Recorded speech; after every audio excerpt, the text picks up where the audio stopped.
전세가 70, 월세가 한 30, 뭐 이 정도 됐었는데 벌써 빠르게 올라서 월세 50%를 돌파했다라는 얘기고요. 시장에 맡겨야 되는 거지 보증공사에서 나선다고 이게 해결이 될 것 같지는 않습니다. 지금처럼 가격이 싸져 있는 시점에는 단타매도만이 능사망은 아니에요. 월세가 앞으로 올라갈 것도 생각을 하면 매매가에 반영이 돼서 시세 상승이 되면 내가 싸게 받은 거 플러스 시세 상승까지 먹을 수 있으니까 이런 방식의 투자할 수 있는 시기가 또다시 온 것 같습니다. 안녕하세요, 경장인입니다. 오늘 영상에서는 이게 월세가 심상치 않다, 많이 오를 것 같다라고 얘기를 드렸었는데 경매 시장에서 어떤 물건들을 좀 보면은 수익을 거둘 수 있을지, 과거에 낙찰 받았던 물건 그리고 최근에 낙찰 받은 물건을 월세 세팅을 한다는 전제 하에 설명을 한번 드려보려고 합니다. 2025년 2월 22일 날 저희 세미나가 준비되어 있는데 그때 좀 해드릴 얘기이기도 하고, 이번 영상을 통해서는 좀 간단하게 월세 흐름을 만들기에 좀 좋은 시장인지 좀 말씀을 드려보려고 합니다. 앞으로 월세가 오를 수밖에 없는 이유에 대해서 기사로 한번 정리를 해드리려고 합니다. 첫 번째 기사는 이제 서울 경기 빌라 월세 50% 돌파, 역대 최대 전세 사기 여파. 전세가 70, 월세가 한 30, 뭐 이 정도 됐었는데 벌써 빠르게 올라서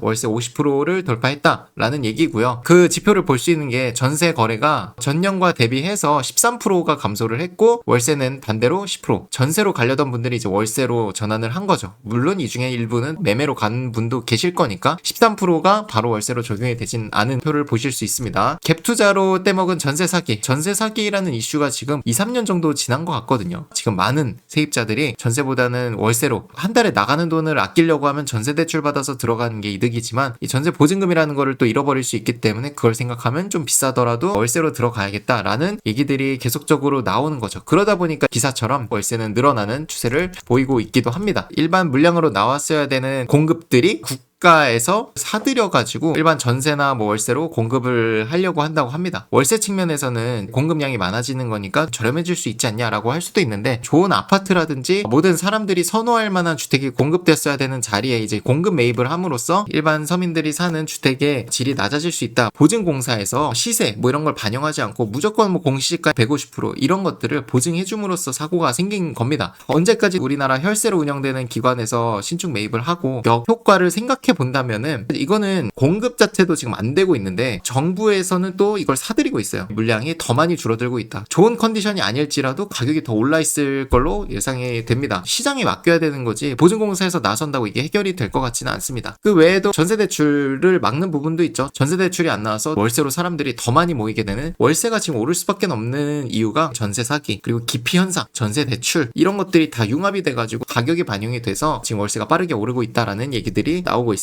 부동산 투자 글로벌 기업에서도 월세가 빠르게 올라가고 있는 거를 눈여겨보고 있고요. 그거에 비해서 매매가는 지금 여러 가지 규제라든지 뭐 사고로 인해서 눌려 있다 보니까 매매가는 싼데 월세는 되게 점점 높아지고 있네, 그럼 월세 수익률이 올라가겠네 라고 해서 1인 가구, 2인 가구 대상으로 한 주택들을 이제 적극적으로 매수하려고 준비를 하고 있다라고 합니다. 제가 지난 영상에서도 다뤘던 적이 있습니다. 좀 더 자세히 보실 분들은 이 영상을 한번 참고해 보시면 좋을 것 같고요. 부천시 원미구 원미동에 있는 오피스텔입니다. 큰 평수긴 합니다만은 1인 가구, 2인 가구 대상으로 한 거는 수익률이 더 높을 거예요. 2억 1,400만 원에 낙찰이 됐고요. 이 물건의 시세는 한 2억 5천 정도가 됩니다. 시세만 보더라도 지금 싸게 샀으면서 월세 수익으로 계산을 했을 때도 수익률이 상당하더라고요. 2년 정도 월세를 주다가 매도를 하면 더 잘 될 것 같고, 오피스텔은 단기 매도를 했을 때 부가세라는 걸 또 내기 때문에 2년 보유하고 팔면 개인으로 팔 수 있기 때문에 부가세를 또 절감하는 효과도 만들 수가 있습니다. 오피스텔 같은 경우 우리 교육생들이 입찰할 때는 반드시 단타 매도보다는 2년 정도 보유하라고 말씀을 드리는 편입니다. 2억 1,500만 원 기준으로 봤을 때 대출 80%를 받으면 실투자금 5,500만 원 정도가 들어갑니다. 여기에는 내 실투자금 20% 플러스 세금 4.6%, 거기에 뭐 기타 비용 해가지고 한 1% 정도 감안을 해서 5,500에서 5,600만 원 정도 들어간다라고 가정을 했습니다. 대출 80% 받은 금액에 대한 대출 이자가 67만 원 정도가 나옵니다. 금리는 4.7% 정도로 계산을 했고요. 반면에 여기 월세 시세는 4천에 110입니다. 내 실투자금 5,500만 원 들여서 낙찰받고 정리하고 월세 세팅까지 하면 대출 이자는 67만 원인데 월세는 보증금 4천에 110만 원까지 받을 수 있기 때문에 결론적으로 1,500만 원 투자금으로 43만 원의 월세 흐름을 만들 수가 있습니다. 수익률 상당한 거거든요. 신탁 대출이면 90%지만 보증금에 대해서 상환을 해야 되기 때문에 일반 대출로 감안을 했습니다. 개인 대출이면 금리가 더 내려갈 거예요. 사업자 대출로 하면 4.7에서 한 5% 정도 사이로 잡힌다고 보시면 됩니다. 1,500만 원의 소액 투자금으로 43만 원의 월세 흐름을 만들 수 있고요. 굉장히 괜찮은 거죠. 이 현금 흐름 흐름뿐만 아니라 시세 차익도 같이 깔고 있다는 게 굉장히 큰 메리트죠. 2년 뒤에 1000만 원 정도의 부가세를 아끼면서 매도 차익을 또 만들 수 있다는 거. 지금보다는 가격이 비싸져 있을 확률이 높습니다. 그리고 또 하나는 월세는 계속 올라가고 있다고 말씀드렸고 기준금리는 낮아지고 있기 때문에 나중에는 60만 원 이렇게 내려간다면 60만 원의 월세 120만 원. 그러니까 60만 원의 현금 흐름을 만들 수가 있는 겁니다. 사실 이거를 2년 뒤에 매도를 해도 되지만 계속 세를 줘도 됩니다. 기사에서도 봤지만 이 월세 수요는 앞으로도 계속 많아질 거예요. 반면에 월세 공급량은 그거를 따라오지 못하고 있습니다. 강서구 화곡동에 있는 게 저의 첫 번째 주택입니다. 이 물건도 1억 2,300만 원에 낙찰받고 대출받고 여기 살고 있는 세입자분이랑 재계약을 하니까 투자금이 아예 안 들었거든요. 1억 2,300에 낙찰받고 취득록세 법무비 200만 원 지출했고요. 대출이 1억이 나왔습니다. 여기 살고 있는 세입자분 보증금 2,500만 원을 회수하고 나니까 투자금이 안 들어갔어요. 그리고 월세는 기존 35만 원에서 45만 원으로 재계약을 했습니다. 최종적으로 투자비는 전혀 안 들어갔고요. 왜냐면 이제 재계약을 함으로써 이사비, 명도비라든지 인테리어비 이런 게 일체 들어가지 않았습니다. 1억에 대한 대출이자는 20만 원 정도. 이 당시에는 또 금리가 한 2%대였기는 했어요. 대출이자가 굉장히 저렴했습니다. 투자금 제로로 묶인 투자금 없이 월세 흐름을 25만 원씩 만든 거죠. 월세 흐름을 25만 원 만들었다라는 게 의미가 있는 게 아니라 1억 2,300에 당시에 받았는데 지금은 시세가 2억 정도로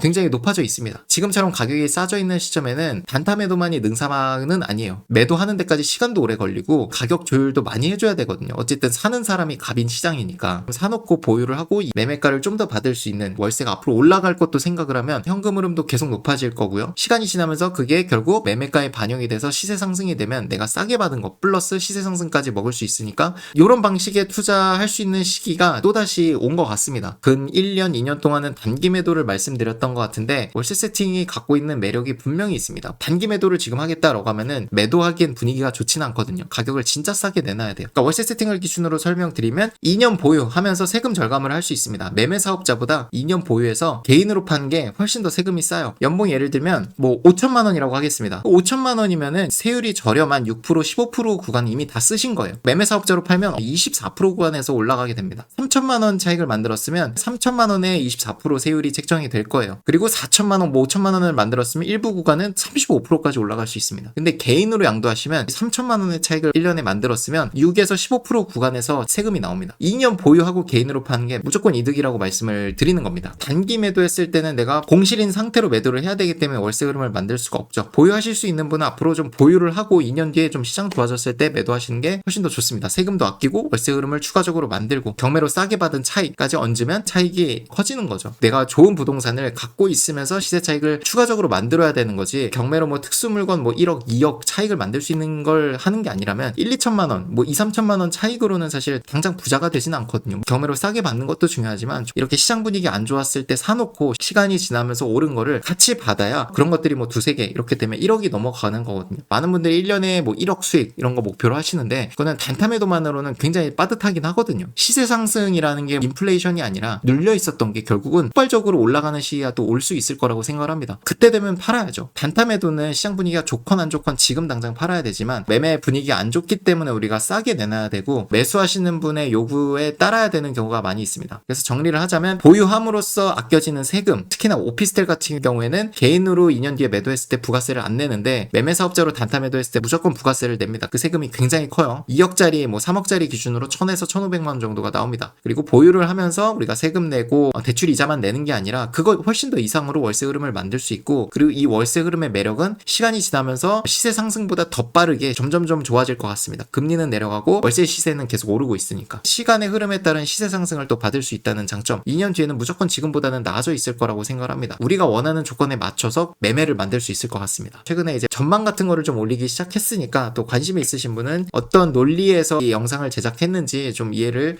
하실 수 있으리라 생각을 합니다. 긴 영상 봐주셔서 감사드립니다.